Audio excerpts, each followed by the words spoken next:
Apa yang kita lakukan hari ini adalah sebuah ikhtiar dalam rangka memberi pencerahan, memberi inspirasi kepada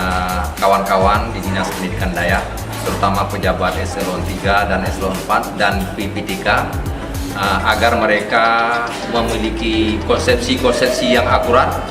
dalam membuat perencanaan, dalam membuat kegiatan, sehingga kita harapkan melalui Dinas Pendidikan Dayak akan ada kegiatan-kegiatan positif konstruktif yang bisa memberdayakan Dayak, membuat perubahan sehingga pada masa yang akan datang kegiatan-kegiatan Dinas Dayak ini lebih fokus, lebih memberi manfaat dari masa-masa yang lalu. Baik, saya melihat bahwa langkah yang dilakukan oleh Dinas Pendidikan Dayak melalui Pak Kadis, Pak Usama, sesuatu yang sangat positif. Dan setahu saya tidak banyak SKPD atau dinas atau badan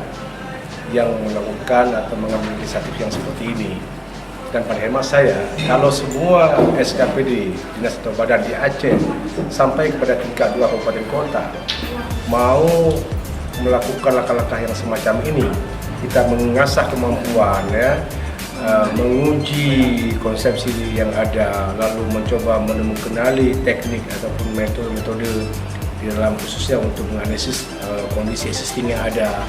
termasuk juga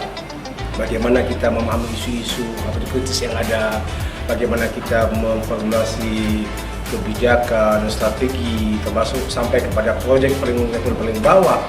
Saya yakin bahwa akumulasi ini akan punya kekuatan yang sangat hebat dalam membenahi Aceh, dalam membuat Aceh ke depan lebih baik. Jadi Aceh hebat itu bukan impian, itu bisa kita wujudkan dalam kenyataan apabila kita sama-sama punya komitmen juga dan punya kesepahaman yang kuat dan sama pada semua level.